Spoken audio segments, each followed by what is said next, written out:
아니 오늘 이렇게 집회에 나와서 여러분들 다양한 모습으로 다양한 형태로 뵙고 있어서 더 감사하고 뜻깊습니다. 뜻깊고 어쨌든 먼저는 이 2박 3일이지만 이 집회에 참여할 수 있게 허락해 준 아내에게 감사드리고요.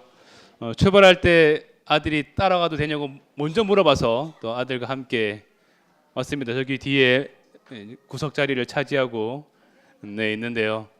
혼자 오는 것이 아니라 또 아들과 함께 와서 아빠가 어느 곳에서 또 누구와 있을 때 기뻐하고 즐거워하는지 말로 하는 것이 아니라 정말 그 현장을 또 그 삶을 보여주셔서 더 감사한 것 같습니다. 감사하고 또 앞전에 저희 또 평택교회에서 특성도 하고 또 이모가 특성을 하고 또 삼촌은 또 몸소 본인이 망가지면서까지 이렇게 또 이렇게 장을 열어주셔서 제가 또 이제 가벼운 마음으로 감사한 마음으로 이 자리에 서게 되었습니다. 제가 준비한 말씀은 46페이지. 원래는 목사님 먼저 하시고 제가 하답하기로 되어 있는데 목사님이 이제 카톡이 오셔서 순서를 바꿨으면 좋겠다. 근데 저의 본성은 예만 있습니다. 시키면 예, 바꾸자 그러면 예, 뭐 이렇게 예만 있습니다. 이제 저도 이제 그도 그럴 것이 처음에 이제 집회 때 말씀을 좀 부탁하겠다면서 그냥 지정하셨어요. 첫째 날, 둘째 날, 셋째 날, 넷째 날 이렇게 지정하셨는데 원래 제가 이제 앞에 강의도 하고 또 사람도 많이 만나는 일을 하고 있습니다. 그때 많은 사람들이 물어봐요. 앞에 서면 좀 떨리지 않냐, 또 긴장되지 않냐, 좀 뭔가 좀 잘하려고 싶어하는 그런 마음 때문에 부담스럽지 않냐라고 물어보는데 제가 늘 그럴 때마다 좀 하는 예화가 있습니다. 예화가 있는데요. 저희 아내는 유치원 교사입니다. 어린이집에서 아이들을 한 10년 넘게 했었고 가끔 이제 체험학습을 가요. 그럼 어디를 가느냐? 동물원을 갑니다. 동물원. 예를 들면 원래는 이제 안전을 위해서 선생님인 이제 교사가 앞장을 서고 또 보조 교사가 맨 뒤에 서서 아이들을 그 사이에 두고 갑니다. 왜냐하면 누가 이탈하거나 또 길을 놓치거나 잊어버리면 안 되니까요. 근데 한 날은 한번 컨셉을 좀 바꾸어서 아이들을 먼저 맨 처음 보냈어요. 그리고 두 명의 선생님은 뒤에서 따라갑니다. 이렇게 한 컨셉이 동물원에 아이들이 동물을 구경하고 관광을 하고 볼 텐데 한번 시간을 재본 거예요. 시간을. 어떤 시간? 어떤 동물한테서 아이들이 가장 오랫동안 시간을 보낼까? 관찰을 많이 할까? 여러분 생각하시기에는 어떤 동물이 떠오르신가요? 호랑이, 뭐 코끼리, 원숭이. 뭐 지금 나왔네요. 저도 가봤는데요. 호랑이는 영업하지 않습니다. 특히 이런 더운 날에는 누워 있어요. 자빠져 잠만 잡니다. 그러니까 뭔가 처음에는 호랑이라고 좋아했다가 반응이 없으니까 또 금방 또 식상해져요. 좀 가끔 코끼리를 보게 되면 너무 큰 그 비주얼에 아우라에 놀라긴 하지만 역시 반응이 잘 없어요. 가장 오랫동안 시간을 보내는 그 동물이 원숭이입니다. 어쩌면 그 어린 아이들이 본인하고 모양도 닮았고 생김새도 비슷하고 뭐 그래서 그런지 모르겠지만 거기서는 체험을 합니다. 체험, 먹이 주기 체험. 그러면 이제 먹이도 주고 이제 받아 먹고 할 거 아니에요. 일반적인 원숭이들은 두 가지 반응을 합니다. 먹이를 주면 낚아채고 두 번째 바로 입에 넣겠죠. 왜냐하면 내가 머뭇거리는 순간, 망설이는 순간 다른 원숭이가 빼앗아갈 수도 있으니까 뺏기지 않기 위해서 본능적으로 낚아채고 입에 집어넣는 거예요. 근데 예를 들어서 이제 어떤 관광으로 온 사람 중에 먹이는 준비가 안 되어 있는데 주머니에 손을 넣어봤더니 아마 코스가 오전에 골프를 치고 가다가 동물원에 들렀는 모양이에요. 먹이는 없으니까 골프공 하나를 던져줍니다. 또로로 굴러와요. 어떻게 해요? 본능적으로 낚아채고 입에다가 쏙 집어넣고 삼켜버려요. 먹기는 먹었어요. 그런데 얘가 이게 소화가 안 되니까 나중에 얘를 배출할 때 아주 정말 피똥 싸는 고통을 느끼면서 빼냅니다. 그러다 보니까 이제 얘가 어떤 먹이를 줄 때마다 트라우마가 생겨요. 트라우마가. 어떻게? 먹이를 주면 입에 넣어야 되는데 첫 번째 관찰합니다. 두 번째 뭐예요? 자기 똥구멍에 넣어봅니다. 그리고 빼고 어떤 건 버리고 어떤 건 먹어요. 왜? 얘가 나올 만한 건지 안 나올 만한 건지 확인하고 나올 만한 건 먹고 안 나올 만한 건 버렸다는 거예요. 오늘 우리가 이 앞에 쓰는 거, 또 뭔가 이야기하는 거, 뭐 간증하는 거 어쩌면 좀 가볍게 생각하시면 될 것 같아요. 내가 소화할 만큼 표현할 수 있는 만큼 딱 그만큼 하면 되겠구나. 목사님이 뭐 저를 세워줘도 저 이상의 하랄 걸 기대하지 않았잖아요. 그냥 영민이 너만큼 하면 된다. 뭐 세우신 분 마찬가지로 그만큼의 그 모양을 우리는 또 양식으로 내어놓으면 같이 먹고 소화하고 잔치하고 하는 그런 시간이 되지 않을까 싶어서 정말로 좀 가벼운 마음으로 이 자리에 섰고 또 제 앞에 또 익숙한 우리 평택교회들이, 그리고 이 자리에 있으면 너무너무 뿌듯합니다. 한번 이걸 찍어놓고 싶어요, 사진에. 여러분의 너무너무 따뜻한 시선들이 느껴집니다. 여러분이 저를 지금 평가로 앉아있는 게 없잖아요. 너가 어떻게 말하는가 보자라고 생각 없잖아요. 너가 어떤 말을 하든 나는 너 한 사람으로 나는 이미 충분히 만족해. 너 한 사람으로 충분히 나는 감사해라는 그런 눈빛으로 바라봐 주시니까 저도 너무너무 이걸 충전받는 느낌, 뭔가 채워지는 느낌, 그런 느낌들이 있습니다. 오늘 제목이 너희 안에 이 마음을 품으랍니다. 원래는 이 제목 하나 갖고도 1시간 얘기해야 됩니다. 너희 안이잖아요. 너희 안. 영민이 너 안에 이 마음을 품으라가 아니라 너희입니다. 너희. 너희라고 한다면 저와 여러분 안에 이 마음입니다. 하나님이 어디 계시냐라고 묻는다면 나와 너 사이에 계신 거예요. 오늘 우리 사이에 계신 겁니다. 그러니까 여기에서 운행하시는 그 마음이 있는데 어떻게 해야지 우리와 우리 사이에, 나와 너 사이에 하나님의 이 마음이 있을 수 있는지를 우리가 이제 바울이 그 편지를 쓰면서 빌립보 교회에다가 쓰고 있는 거예요. 근데 이 빌립보라는 이름이 어디에서 나온지 혹시 아시나요? 빌립보라는 이름이 동네 이름을 지을 때 그때 당시에도 어떤 이유가 있을 거 아니에요. 이유가 뭐냐면 그걸 정복한 사람의 이름입니다. 정복한 사람. 여러분 너무나도 잘 아시는 알렉산더 대왕 아시죠? 알렉산더 대왕. 알렉산더 대왕의 아버지의 이름입니다. 아버지. 그 이름이 필리포스입니다. 필리포스. 필리포스라는 그 단어를 우리말로 바꾸면 빌립보가 됩니다. 빌립보. 그때 당시에 하나의 마음, 하나의 사상, 하나의 생각을 심어주기 위해서는 뭐였어요? 힘이었어요. 힘. 내가 칼로, 힘으로, 능력으로 정복해서 내가 다 지배할 테니까 내가 하라는 말만 해. 이렇게 된 거예요. 하라는 말만. 내 말이 곧 법이야라고 하는 시대예요. 다른 생각, 다른 사상, 다른 마음을 품지 마. 다 죽여버릴 거야. 어떻게 해요? 강압적인 거예요. 되게 위협적인 거예요. 그런 나라, 그런 도시의 이름이 빌립보라는 거예요. 그리고 어떤 사람들이 많이 살았냐? 로마 군대에서 제대한 사람들이 살았다는 거예요. 그러니까 대부분의 그 사람들이 뼛속까지 있는 게 뭐예요? 힘의 세계, 힘의 세계, 계급의 세계. 누가 더 높냐, 누가 더 낮냐. 여기에서는 하나가 되려고 하나가 될 수가 없어요. 그런데 너희 안에 이 마음을 품으라고 합니다. 기가 막힌 이야기잖아요. 기가 막힌. 어디에서? 지금 감옥에서. 빌립보 전체의 이 네 장이죠. 네 장의 이야기를 딱 두 글자, 한 단어로 꼽으라면은 무슨 단어일까요? 제가 느끼기에는 기쁨입니다. 기쁨. 여기서 이 단어를 추리고 엑기스를 뽑고 뽑아서 마지막에 나온 단어가 뭐냐면 기쁨이라는 거예요.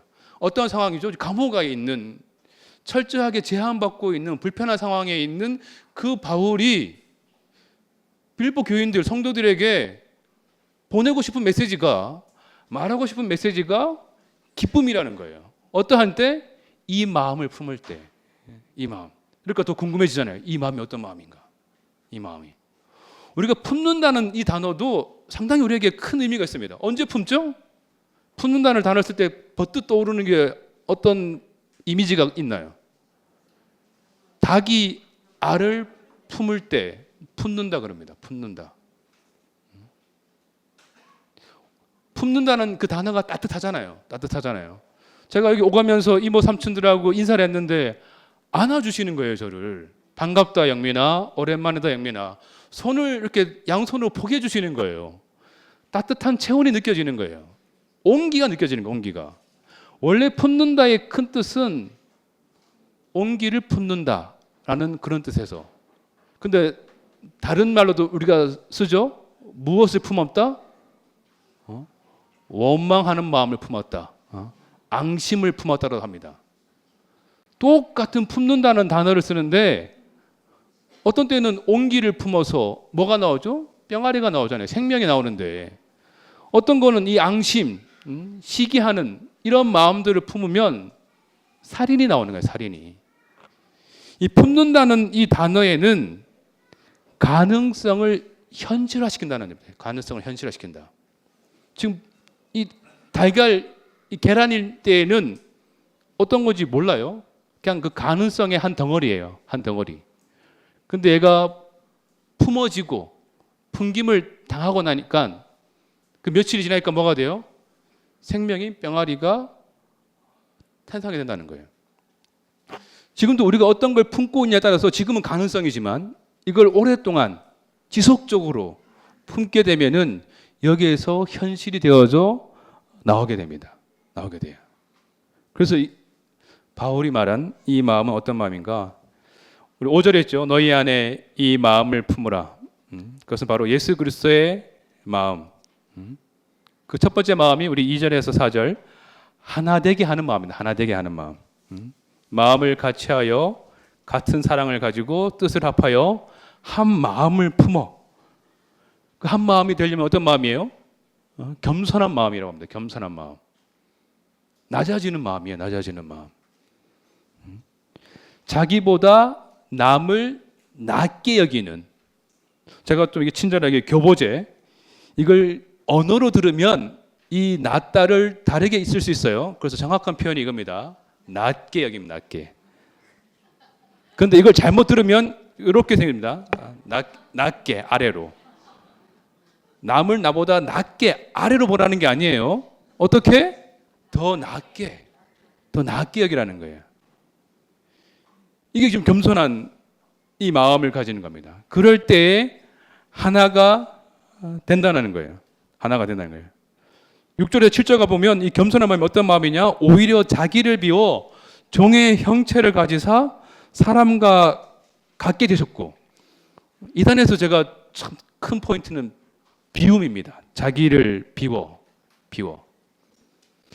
비워져야지 채워질 거 아니에요. 제가 하는 일이 상담입니다. 상담. 한 명의 사람을 만나서 그분하고 50분간 이야기를 하는 거예요. 그러면 저희가 상담을 공부할 때 가장 많이 듣는 단어가 뭐냐면 경청입니다. 경청. 이 경의 한문을 보면은 기울일 경, 들을 청입니다. 제가 이 단어의 본래의 뜻을 잘 몰랐을 때는 내 눈만 그 사람을 아이 컨택해서 보는 게 아니라 내 온몸으로 그 사람한테 집중하는 거구나. 그래서 이 몸을 그 사람 방향으로 기울여서 듣는구나라고 생각했던 거예요. 근데 이것도 참 상당히 괜찮은 표현이잖아요. 누군가의 이야기 들을 때 내가 온몸으로 집중해서 그 사람에게 이야기를 듣는다. 이게 경청이라는 뜻이 있는데 조금 더 나은 설명을 제가 최근에 들었습니다. 이 기울일 경에 이 한자가 나온 게 잔을 기울인다는 거예요. 잔을 기울인다는 거예요. 그럼 제가 지금 아직 이걸 좀 더 많이 기울이면 어떻게 되죠? 쏟아지잖아요. 더 많이 기울이면 어떻게 돼요? 비워져요. 여기에 기울일 경의 마지막 끝은 기울여서 쏟아내어서 부어내어서 비워지게 한 다음 들으라는 거예요. 우리가 자꾸 어디에서 헷갈리느냐? 내가 어떤 걸 갖고 있는 상태에서 그다가 뭘 하나 또 집어넣은 거예요. 지금 들은 거를 섞여버려요. 이게 그 사람의 이야기가 그 사람의 삶이 온전하게 다 들어오는 게 아니라 내가 갖고 있던 어떤 지식, 어떤 배경, 경험들이 요만큼 남아있으면 요거와 그 사람의 말이 섞여버려서 이상한 괴물이 되어서 나와버려요. 괴물이 되어서. 근데 여기서 자기를 비워 종의 형체를 가지사 사람에게 갖게 하셨고라는 이 말은 완전하게 다 비웠다는 거예요. 더 이상 섞일 게 없다는 거예요. 여기에 채워지는 그것 그 자체가 드러나게 된다는 거예요. 그래서 하나님이 여기에 채워지면 아무런 불순물 없이 섞인 거 없이 하나님이 드러나게 된다는 거예요. 이게 하나 되는, 이게 낮아지는 겸손한 자리입니다. 근데 반대가 뭐죠? 교만이잖아요. 겸손의 반대가. 교만은 어떤 사람이에요? 이거예요, 이거. 타인보다 나를 낮게 여기는 사람이에요. 그러니까 너는 내 말을 들으라고 합니다. 누군가의 말을 들으려고 하는 사람이 아니라 내가 더 많이 똑똑해, 더 많이 배웠어, 내가 더 능력이 있어. 너 이따 물어. 내가 말할 거니까 내 얘기 들어. 이 교만한 사람의 가장 취약점은 돌이키지 않습니다. 돌이키지 않아요. 돌아보지 않아요. 내가 잘났으니까, 내가 맞으니까 자꾸 누군가를 돌이키려고 합니다. 네가 고쳐, 네가 바뀌어야 돼. 여기서는 절대로 하나가 될 수 없어요. 하나가 될 수 없는 그 이야기를, 그 말을 하고 있습니다. 근데 여기에서 어떻게 자기를 비워낼 수 있는가? 어떻게 내가 담고 있는, 내가 무언가를 담았다고 한다면 나름대로 이걸 담았을 당시에는 이게 상당히 가치 있고 의미 있고 소중한 거기 때문에 담았을 거 아니에요. 근데 이걸 비워라, 이걸 부어라, 쏟아내어라 했을 때 이게 제대로 되어질까요? 아까워요. 내가 어떻게 이걸 여기에 담았는데, 여기에 지금 이까지 채웠는데 이걸 부어내라고, 쏟아내라고? 너무 아까워. 근데 이게 아주 자연스러운 단계가 있을 때가 있습니다. 어떤 때? 내가 담고 있었던 것보다 더 아름다운 것을 보게 되면, 만나게 되어지면 내가 쏟아 부으라 하지 않아도 붓게 돼요. 그걸 담으려고. 이게 원숭이와 사람의 차이입니다. 김청 목사님이 예전에 그 얘기 하시더라고요. 원숭이는 오른손에 쥐어지면 그걸 잡는데요. 바나나를. 왼손에 사과를 잡는데요. 그럼 또 하나 주면 발로 잡는데요. 그 나중에 더 좋은 걸 주면 얘를 버리고 잡아야 되는데 내가 쥐어진 거 있으면 못 버린대요. 근데 제가 그 얘기가 정말 맞는가 해서 유튜브에 검색해 봤더니 제목입니다. 원숭이 사냥법. 간단하죠? 구덩이에 구멍을 파요. 원숭이 손만 들어갈 만큼. 거기에 바나나나 먹이를 넣어 놓습니다. 원숭이 그걸 봤어요. 그다가 넣는 걸, 먹이를. 뭐 어떻게 해요? 와가지고 그다가 손을 집어넣고 잡습니다. 손을 집어넣을 때는 구멍에 들어갔어요. 근데 얘를 딱 잡는 순간 아무리 빼려고 해도 안 빠져요. 그러면 그 사냥꾼이 어떻게 해요? 걸어옵니다. 걸어와 그냥. 저기 나무에 숨어 있다가 걸어와요. 동영상에 보면. 걸어와서 그냥 그물로 원숭이를 잡아버려요. 이해가 안 되죠? 내가 빨리 도망쳐야 될 거 아니에요. 그러면 이걸 일단 놓고 손을 빼서 도망가야 되는데 내가 잡았어. 못 놓는 거예요. 내가 잡혀가는 그 과정을 그래서 원숭이인 거예요. 이 말인즉슨 우리에게 더 가치 있고 더 의미 있고 더 소중한 것을 보여줬는데 그걸 보지 못하고 내가 지금 부여잡고 있는 걸 이걸 못 놓게 했는데요. 있는 그 사람과 원숭이가 같다라는 겁니다. 지금 같다는 거예요. 우리 처음에 외철이 형님 있잖아요. 난 다 원숭이로 보였다. 같은 개념입니다. 그게 안 되면 우리가 사람이면 나에게 더 좋은 것을 보여주면 그것이 경험되어지면 바꿀 수 있는 그 사람이 지혜로운 사람이라는 겁니다. 순종하는 마음, 우리 8절에 갑니다. 사람의 모양으로 나타나사 자기를 낮추시고 어디까지? 죽기까지 복종하셨으니 곧 십자가에 죽으심이라. 겸손이 자기 자신을 낮추는 거라 그랬어요. 더 겸손하면 더 낮아지겠죠. 이 낮아짐의 최고봉이 어디예요? 우리가 늘 말하는 죽음입니다. 죽음. 더 이상 낮아질 곳이 없는 거예요. 죽음. 이게 죽기까지 복종하사 십자가에 죽으심이라는 이 내용입니다. 그런데 가장 바닥, 가장 낮은 그 죽음의 자리에 왔는데 하나님이 탁 치면서 뒤집어지는 순간 어떻게 돼요? 내가 깊이 낮아지는 것만큼 가장 높게 올라갑니다. 그 다음 구절이죠. 모든 입으로 예수 그리스도를 주라 시인하여 하나님 아버지께 영광을 돌리게 하리라. 하나님이 그를 지극히 높여 모든 이름 위에 뛰어난 이름을 주사. 이 전 구절이 뭐였어요? 죽기까지 복종하사 십자가에 죽으심이라. 낮아지고 겸손해지고 더 겸손해져서 바닥에 왔는데 다른 세상. 빌립보는 어떤 세상이었어요? 알렉산더 대왕의 아버지, 세상을 정복한 그 왕의 아버지의 힘으로 하나 되게 했던, 굴복하게 했던 그 세계에서 뒤집어지니까 어떤 세계가 돼요? 싸우지 않아도 되는 세계. 목사님 말씀하셨잖아요. 싸울 필요가 없는 세계. 전쟁하지 않아도 되는 세계를 말하는 거예요. 그게 딱 뒤집어지는 거예요. 그러면 바닥에 있던 사람이 가장 높은, 지극히 높은 그 자리에 간다는 거예요. 그게 지금 여기에서 말하는 예수 그리스도를 지극히 높이사 모든 이름 위에 뛰어난 이름을 주시고 모두가 그 앞에 무릎을 꿇고 모두의 입이 주라시하게 되는 겁니다. 우리가 한 마음, 한 사람이 되면 같은 표현이 된다는 거예요. 모두가 나만 주로 시인한다는 게 아니잖아요. 이미 제목부터가 뭐라고 했어요? 너희가 너희 안에 이 마음을 품으라고 그랬어요. 너희 안에. 근데 여기서 뭐래요? 모두가 주를 시인한다 그래요.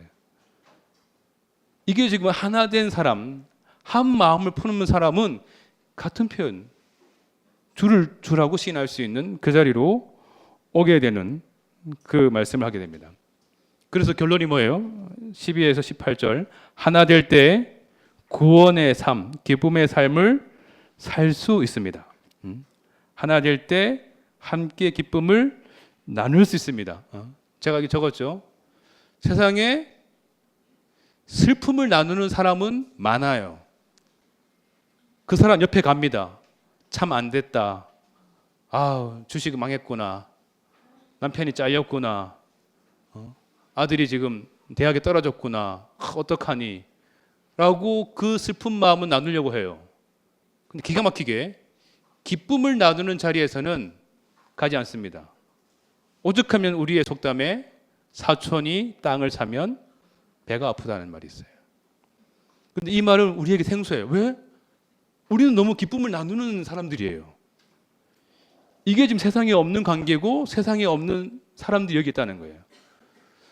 누군가가 잘났다 그러면 시기나 질투나 샘나 라고 하는데 우리는 누군가의 기쁨이 나의 기쁨이 된다는 거예요. 이게 함께 할 수 있는 사람인 거예요. 이게 함께 가는 교회인 거예요. 우리가 여기에 불려졌구나. 하나님이 어디 계시냐? 나와 너 사이에. 너희 아니라고 했잖아요. 나와 너 사이에. 이 기쁨을 나누는 그 자리에 하나님도 오시는 거예요. 그래서 하나님이 동일한 표현을 하십니다. 심히 기쁘다. 기쁘다. 그 표현 하시는 겁니다. 그래서 한 마음을 품고 하나 되는 삶을 살면 참 기쁨을 누릴 수 있다. 품는다는 말은 가능성을 현실화시키는 말이다. 어떤 가능성이 현실화될까요? 그리스도의 가능성이 현실화되는 겁니다. 하나님 나라의 가능성이 현실화되는 겁니다. 바로 오늘 이 시간 이 자리가 그 현실입니다. 주님을 찬양합니다.